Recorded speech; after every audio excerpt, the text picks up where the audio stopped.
Hi friends, welcome to my channel. இன்னைக்கு வந்து நம்ம என்ன பார்க்க போறோம் அப்படினா செம்பு பாத்திரத்தை எப்படி ஒரு நிமிஷத்துல அப்படியே பளபளன்னு ஆக்கலாம் அப்படினு தான் இன்னைக்கு பார்க்க போறோம். அதுக்கு வீட்ல உள்ள ஒரு சிம்பிளான பொருளே போதும். ரொம்பவே செலவு இல்ல. ஒரு நிமிஷத்துல டக்குன்னு மாத்திரலாம். ஃபர்ஸ்ட் அந்த பாத்திரத்தை சும்மா வெறும் தண்ணியில கழுவி எடுத்துக்கோங்க. நீங்களே ஆச்சரியப்படுவீங்க என்னடா இது இத்தனை நாளா நமக்கு இது கூட தெரியலையேன்னு. இன்னைக்கு நம்ம வந்து லெமன் கூட யூஸ் பண்ண போறதில்ல, இல்ல ஒரு சால்ட் யூஸ் பண்ணல, இல்ல ஒரு புளி கூட யூஸ் பண்ணல. இன்னைக்கு ஒரு ரொம்பவே சிம்பிளா ஒன்று யூஸ் பண்ண போறோம். உங்களுக்கே தெரியும் செம்பு பாத்திரத்துல தண்ணி வச்சு குடிக்கிறதெல்லாம் ரொம்ப நல்லதுன்னு நம்ம முன்னோர்கள்லாம் சொல்லியிருக்காங்க. இப்போ நிறைய பேர் வந்து இப்போ எல்லாருமே யூஸ் பண்ண ஆரம்பிச்சிட்டோம். அந்த அளவுக்கு அதோட மருத்துவ பயன் எல்லாருக்குமே தெரியுது. என்னதான் நம்ம அந்த செம்பு பாத்திரத்துல அந்த தண்ணி வச்சாலும் மறுநாள் பார்த்தா அது அப்படியே கலர் மாறிடும். டெய்லி விளக்கி எடுத்து வச்சாதான் பளிச்சுன்னு ஆகும். அதுக்கு இன்னைக்கு பளிச்சுன்னு மாற்ற சிம்பிளா ஒரு ஸ்டெப் பண்ண போறோம். இதுக்கு நம்ம இந்த ஸ்க்ரப்பர் எடுத்துக்கிறோம்.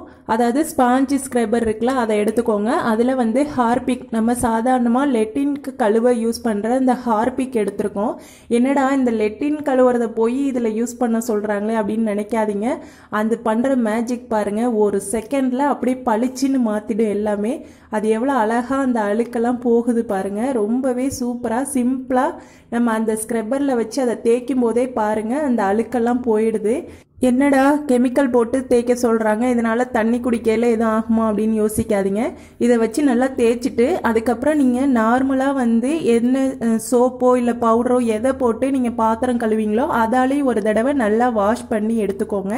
அடுத்து நார்மலா நம்ம எப்போதும் தண்ணி வச்சு குடிச்சாலே போதும், ஒன்றும் செய்யாது. ரொம்பவே சிம்பிளா நம்ம வீட்டில் இருக்கக்கூடிய அந்த ஒரு பொருளை வச்சு தான் இது வந்து கையை போட்டு தேய்ச்சிட்டு இருக்க வேண்டியதில்லை. ரொம்பவே சிம்பிளா செஞ்சிடலாம். நீங்களே ஆச்சரியப்படுவீங்க. இதை மாதிரி நீங்கள் கையில் வந்து கண்டிப்பாக க்ளவுஸ் போடுறது ரொம்ப முக்கியம். க்ளவுஸ் இல்லை அப்படின்னா கூட இது மாதிரி பிளாஸ்டிக் கவரே போதும். ஏன்னா அது கெமிக்கல், நம்ம கையில் எதுவும் பட்டுடுச்சு அப்படின்னா கையில் ஏதாவது டேமேஜ் வரும், அதாவது பொத்துக்குன்னு சொல்லுவாங்க. அதெல்லாம் வராமல் இருக்குன்னா நீங்கள் இது மாதிரி கையில் ஒரு கவர் போட்டுட்டு செய்யுங்க.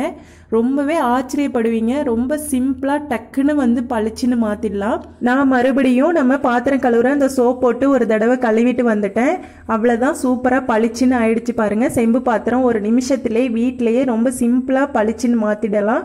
என்ன ஃப்ரெண்ட்ஸ், இந்த வீடியோ உங்களுக்கு பிடிச்சது அப்படின்னா கண்டிப்பா லைக் பண்ணுங்க, கமெண்ட் பண்ணுங்க, அப்படியே உங்க ஃப்ரெண்ட்ஸுக்கும் ஷேர் பண்ணுங்க. அதோட நம்ம சேனல் இப்பதான் வரீங்க அப்படின்னா கீழே இருக்க சிவப்பு கலர் சப்ஸ்கிரைப் பட்டனும் அப்படியே பெல் பட்டனையும் அழுத்திக்கோங்க. அப்பதான் நான் போடுற ஒவ்வொரு வீடியோ உங்களுக்கு உடனுக்குடனே நோட்டிபிகேஷன்ல வரும். Okay, thank you.